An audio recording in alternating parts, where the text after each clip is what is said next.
अखण्डमण्डलाकारं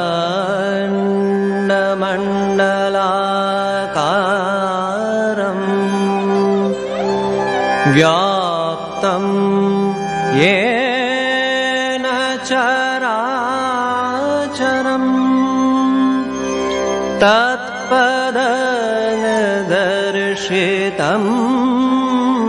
येन तस्मै श्री गुरवे नमः। শ্রী শ্রী রামকৃষ্ণ কথামৃত। দক্ষিণেশ্বর মন্দিরে শ্রীরামকৃষ্ণ ভক্ত সঙ্গে।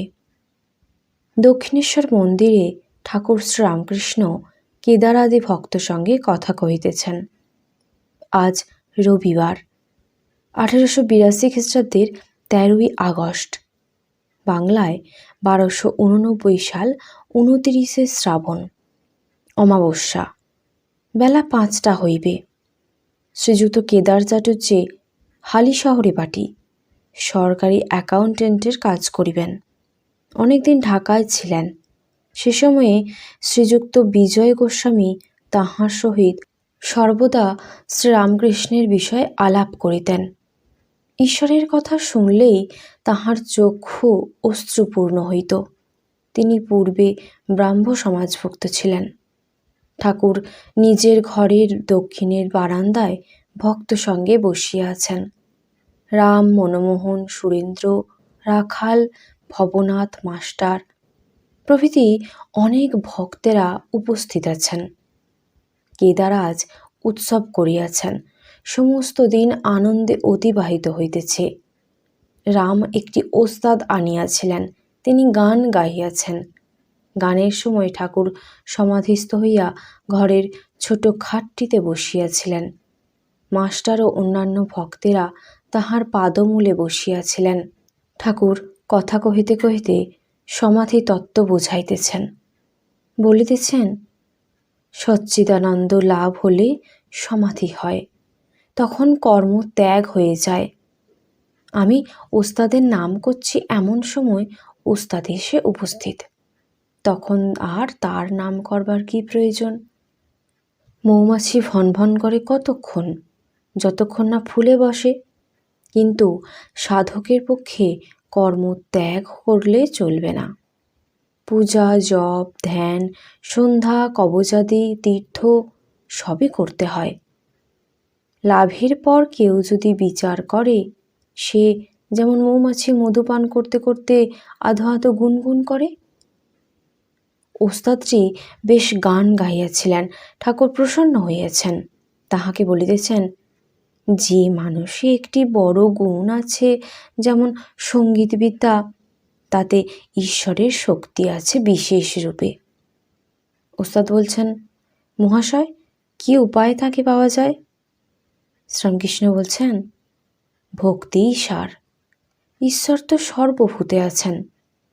তবে ভক্ত কাকে বলি? যার মন সর্বদা ঈশ্বরেতে আছে, আর অহংকার অভিমান থাকলে হয় না। আমি রূপ ঢিবিতে ঈশ্বরের কৃপারূপ জল জমে না, গড়িয়ে যায়। আমি যন্ত্র। কেদারাদি ভক্তদের প্রতি ঠাকুর বলছেন, সব পথ দিয়ে তাকে পাওয়া যায়। সব ধর্মই সত্য। ছাদে ওঠা নিয়ে বিষয়, তা তুমি পাকা সিঁড়ি দিয়ে উঠতে পারো, কাঠের সিঁড়ি দিয়েও উঠতে পারো, বাঁশের সিঁড়ি দিয়েও উঠতে পারো। যদি বলো ওদের ধর্মে অনেক ভুল কুসংস্কার আছে, আমি বলি তা থাকলেই বা, সকল ধর্মেই ভুল আছে। সবাই মনে করে আমার ঘরেই ঠিক যাচ্ছে। ব্যাকুলতা থাকলেই হলো, তার উপর ভালোবাসা টান থাকলেই হলো। তিনি যে অন্তর্যামী, অন্তরের টান ব্যাকুলতা দেখতে পান। মনে করো এক বাপের অনেকগুলি ছেলে। বড় ছেলেরা কেউ বাবা, কেউ পাপা, এইসব স্পষ্ট বলে তাকে ডাকে। আবার অতি শিশু ছোট্ট ছেলে হয়তো বা কি পা এই বলে ডাকে। যারা বা কি পা পর্যন্ত বলতে পারে, বাবা কি তাদের উপর রাগ করবেন? বাবা জানেন যে ওরা আমাকেই ডাকছে, তবে ভালো উচ্চারণ করতে পারে না। বাপের কাছে সব ছেলেই সমান। ঠাকুর বলছেন, আবার ভক্তেরা তাকেই নানা নামে ডাকছে, এক ব্যক্তিকেই ডাকছে। এক পুকুরের 4টি ঘাট, হিন্দুরা জল খাচ্ছে, এক ঘাটে বলছে জল। মুসলমানরা আর এক ঘাটে খাচ্ছে, বলছে পানি। ইংরেজরা আরেক ঘাটে খাচ্ছে, বলছে ওয়াটার। আবার অন্য লোক এক ঘাটে খাচ্ছে, বলছে অ্যাকোয়া। এক ঈশ্বর, তার নানা নাম।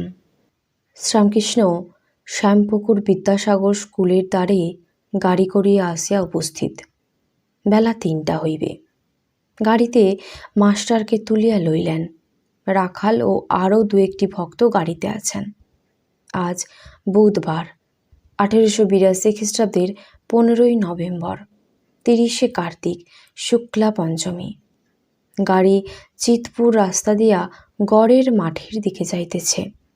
শ্রীরামকৃষ্ণ আনন্দময় মাতালের ন্যায় গাড়ির একবার এধার একবার ওধার মুখ বাড়াইয়া বালকের ন্যায় দেখিতেছেন, আর পথিকদের উদ্দেশ্যে ভক্তদের সঙ্গে কথা কহিতেছেন।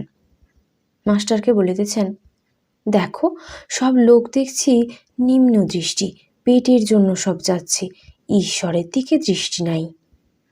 শ্রীরামকৃষ্ণ আজ গড়ের মাঠে উইলসনের সার্কাস দেখিতে যাইতেছেন। মাঠে পৌঁছিয়া টিকিট কেনা হইল, 8 আনার, অর্থাৎ শেষ শ্রেণীর টিকিট। ভক্তেরা ঠাকুরকে লইয়া উচ্চস্থানে উঠিয়া এক বেঞ্চের উপর বসলেন। ঠাকুর আনন্দে বলিতেছেন, বাহ, এখান থেকে বেশ দেখা যায়। রঙ্গস্থলে নানা রূপ খেলা অনেকক্ষণ ধরিয়া দেখা হইল। গোলাকার রাস্তায় ঘোড়া দৌড়াইতেছে, ঘোড়ার পিঠে এক পায়ে বিবি দাঁড়াইয়া। আবার মাঝে মাঝে সামনে বড় বড় লোহার রিং। রিংয়ের কাছে আসিয়া ঘোড়া যখন রিংয়ের নিচে দৌড়াইতেছে, বিবি ঘোড়ার পিঠ হইতে লম্ফ দিয়া রিংয়ের মধ্য দিয়া পুনরায় ঘোড়ার পিঠে আবার এক পায়ে দাঁড়াইয়া। ঘোড়া বারবার বনবন করিয়া ওই গোলাকার পথে দৌড়াইতে লাগিল, বিবিও আবার ওইরূপ পিঠে দাঁড়াইয়া। সার্কাস সমাপ্ত হইল। ঠাকুর ভক্ত সঙ্গে নামিয়া আসিয়া ময়দানে গাড়ির কাছে আসিলেন। শীত পড়িয়াছে, গায়ে সবুজ বনাত দিয়া মাঠে দাঁড়াইয়া কথা কহিতেছেন। কাছে ভক্তেরা দাঁড়াইয়া আছেন। একজন ভক্তের হাতে মশলার ছোট থলেটি রহিয়াছে, তাহাতে মশলা, বিশেষত কাবাব চিনি আছে। শ্রীরামকৃষ্ণ মাস্টারকে বলিতেছেন, দেখলে বিবি কেমন এক পায়ে ঘোড়ার উপর দাঁড়িয়ে আছে, আর ঘোড়া বনবন করে দৌড়াচ্ছে। কত কঠিন, অনেক দিন ধরে অভ্যাস করেছে, তবে তো হয়েছে। একটু অসাবধান হলেই হাত পা ভেঙে যাবে, আবার মৃত্যুও হতে পারে। সংসার করা ওইরূপ কঠিন। অনেক সাধন ভজন করলে ঈশ্বরের কৃপায় কেউ কেউ পেরেছে, অধিকাংশ লোক পারে না। সংসার করতে গিয়ে আরও বদ্ধ হয়ে যায়, আরও ডুবে যায়, মৃত্যু যন্ত্রণা হয়। কেউ কেউ যেমন জনকাদি অনেক তপস্যার বলে সংসার করেছিলেন। তাই সাধন ভজন খুব দরকার, তা না হলে সংসারে ঠিক থাকা যায় না। শ্রীরামকৃষ্ণ গাড়িতে উঠিলেন। গাড়ি বাগবাজারে বসুপাড়ায় বলরামের বাটির দ্বারে উপস্থিত হইল। ঠাকুর ভক্ত সঙ্গে দোতলার বৈঠকখানায় গিয়া বসিলেন। সন্ধ্যার বাতি জ্বালা হইয়াছে। ঠাকুর সার্কাসের গল্প করিতেছেন। অনেকগুলি ভক্ত সমবেত হইয়াছেন, তাহাদের সহিত ঈশ্বরীয় অনেক কথা হইতেছে। মুখে অন্য কথা কিছুই নাই, কেবল ঈশ্বরীয় কথা। জাতিভেদ সম্বন্ধে কথা পড়িল। ঠাকুর বলিলেন, এক উপায়ে জাতিভেদ উঠে যেতে পারে, সে উপায় ভক্তি। ভক্তের জাতি নাই। ভক্তি হলেই দেহ, মন, আত্মা সব শুদ্ধ হয়। গৌর নিতাই হরিনাম দিতে লাগলেন, আর আচণ্ডালে কোল দিলেন। ভক্তি না থাকলে ব্রাহ্মণ ব্রাহ্মণ নয়, ভক্তি থাকলে চণ্ডাল চণ্ডাল নয়। অস্পৃশ্য জাতি ভক্তি থাকলে শুদ্ধ পবিত্র হয়। শ্রীরামকৃষ্ণ সংসারী বদ্ধ জীবের কথা বলিতেছেন। তারা যেন গুটি পোকা, মনে করলে কেটে বেরিয়ে আসতে পারে, কিন্তু অনেক যত্ন করে গুটি তৈয়ার করেছে, ছেড়ে আসতে পারে না, তাতেই মৃত্যু হয়। আবার যেন ঘূর্ণির মধ্যে মাছ যে পথে ঢুকেছে সেই পথ দিয়ে বেরিয়ে আসতে পারে, কিন্তু জলের মিষ্ট শব্দ আর অন্য অন্য মাছের সঙ্গে ক্রীড়া তাই ভুলে থাকে, বেরিয়ে আসবার চেষ্টা করে না। ছেলে মেয়ের আধো আধো কথাবার্তা যেন জলকল্লোলের মধুর শব্দ, মাছ অর্থাৎ জীব পরিবারবর্গ। তবে দু একটা দৌড়ে পালায়, তাদের বলে মুক্ত জীব। ঠাকুর গান গাইতেছেন। কিয়ৎক্ষণ পরে ঠাকুর আবার বলিতেছেন, জীব যেন ডাল জাঁতার ভিতর পড়েছে, পিষে যাবে। তবে যে কটি ডাল খুঁটি ধরে থাকে তারা পিষে যায় না। তাই খুঁটি অর্থাৎ ঈশ্বরের শরণাগত হতে হয়। তাকে ডাকো, তার নাম করো, তবে মুক্তি। তা না হলে কালরূপ জাঁতায় পিষে যাবে। বিশ্বাসবাবু অনেকক্ষণ বসিয়াছিলেন, এখন উঠিয়া গেলেন। তাহার অনেক টাকা ছিল, কিন্তু চরিত্র মলিন হওয়াতে সমস্ত উড়িয়া গিয়াছে। এখন পরিবার কন্যা কাহাকেও দেখেন না। বলরাম তাহার কথা পাড়াতে ঠাকুর বলিলেন, ওটা লক্ষ্মী ছাড়া দারিদ্র্যের। গৃহস্থের কর্তব্য আছে, ঋণ আছে, দেব ঋণ, পিতৃঋণ, ঋষি ঋণ, আবার পরিবার সম্বন্ধে ঋণ আছে। সতী স্ত্রী হলে তাকে প্রতিপালন, সন্তান দিগকে প্রতিপালন যতদিন না লায়েক হয়। সাধুই কেবল সঞ্চয় করবে না, পঞ্ছি অউর দরবেশ সঞ্চয় করে না, কিন্তু পাখির ছানা হলে সঞ্চয় করে, ছানার জন্যে মুখে করে খাবার নিয়ে যায়। বলরাম বলছেন, এখন বিশ্বাসের সাধু সঙ্গ করবার ইচ্ছা। শ্রীরামকৃষ্ণ সহাস্যে বলছেন, সাধুর কমণ্ডলও 4 ধাম ঘুরে আসে, কিন্তু যেমন তেতো তেমনই তেতো থাকে। মলয়ের হাওয়া যে গাছে লাগে সেসব চন্দন হয়ে যায়, কিন্তু শিমুল, অশ্বত্থ, আমরা এরা চন্দন হয় না। কেউ কেউ সাধু সঙ্গ করে গাঁজা খাবার জন্য। সাধুরা গাঁজা খায় কি না, তাই তাদের কাছে এসে বসে গাঁজা সেজে দেয়, যাতে তারা প্রসাদ পায়। ঠাকুরের কথা শুনে সকলে হাসছেন। ঠাকুর শ্রীরামকৃষ্ণ গড়ের মাঠে যেদিন সার্কাস দর্শন করিলেন, তাহার পরদিনই আবার কলকাতায় শুভাগমন করিয়াছেন। 1882 খ্রিস্টাব্দের 16ই নভেম্বর, বৃহস্পতিবার, কার্তিক শুক্লা ষষ্ঠী, পয়লা অগ্রহায়ণ। আসিয়াই প্রথমে গড়ানহাটায় সরভুজ মহাপ্রভু দর্শন করিলেন। বৈষ্ণব সাধুদের আখড়া, মহন্ত শ্রী গিরিধারী দাস। সরভুজ মহাপ্রভুর সেবা অনেক দিন হইতে চলিতেছে। ঠাকুর বৈকালে দর্শন করিলেন। সন্ধ্যার কিয়ৎকাল পরে ঠাকুর শিমুলিয়া নিবাসী শ্রীযুক্ত রাজমোহনের বাড়িতে গাড়ি করিয়া আসিয়া উপস্থিত।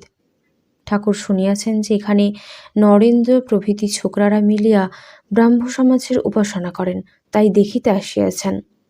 মাস্টার ও আরও 2-1 ভক্ত সঙ্গে আছেন। শ্রীযুক্ত রাজমোহন পুরাতন ব্রাহ্ম ভক্ত। ঠাকুর নরেন্দ্রকে দেখিয়া আনন্দিত হইলেন আর বলিলেন, তোমাদের উপাসনা দেখব। নরেন্দ্র গান গাইতে লাগিলেন। শ্রীযুক্ত প্রিয় প্রভৃতির ছোকরারা কেহ কেহ উপস্থিত ছিলেন। এইবার উপাসনা হইতেছে। ছোকরাদের মধ্যে একজন উপাসনা করিতেছেন। তিনি প্রার্থনা করিতেছেন, ঠাকুর যেন সব ছেড়ে তোমাতে মগ্ন হই। ঠাকুর শ্রীরামকৃষ্ণকে দেখিয়া বোধ হয় তাহার উদ্দীপন হইয়াছে, তাই সর্বত্যাগীর কথা বলিতেছেন। মাস্টার ঠাকুরের খুব কাছে বসিয়াছিলেন, তিনিই কেবল শুনিতে পাইলেন। ঠাকুর অতি মৃদু স্বরে বলিতেছেন, তার হয়েছে। শ্রীযুক্ত রাজমোহন ঠাকুরকে জল খাওয়াইবার জন্য বাড়ির ভিতরে লইয়া যাইতেছেন। 1882 খ্রিস্টাব্দের 10ই নভেম্বর, পরের রবিবার, জগদ্ধাত্রী পূজা। সুরেন্দ্র নিমন্ত্রণ করিয়াছেন। তিনি ঘর বাহির করিতেছেন, কখন ঠাকুর আসেন। মাস্টারকে দেখিয়া তিনি বলিতেছেন, তুমি এসেছ, আর তিনি কোথায়? এমন সময় ঠাকুরের গাড়ি আসিয়া উপস্থিত। কাছে শ্রীযুক্ত মনমোহনের বাড়ি। ঠাকুর সেখানে প্রথমে নামিলেন। সেখান থেকে একটু বিশ্রাম করিয়া সুরেন্দ্রের বাড়িতে আসিবেন। মনমোহনের বৈঠকখানায় ঠাকুর বলিতেছেন, যে অকিঞ্চন, যে দিন, তার ঈশ্বরের ভক্তি প্রিয় জিনিস। খোল মাখান জাপ যেমন গরুর প্রিয়। দুর্যোধন অত টাকা, অত ঐশ্বর্য দেখাতে লাগলো, কিন্তু তার বাড়িতে ঠাকুর গেলেন না, তিনি বিদুরের বাড়ি গেলেন। তিনি ভক্ত বৎসল, বৎসের পাছে যেমন গাভী ধায়, সেইরূপ তিনি ভক্তের পাছে পাছে যান।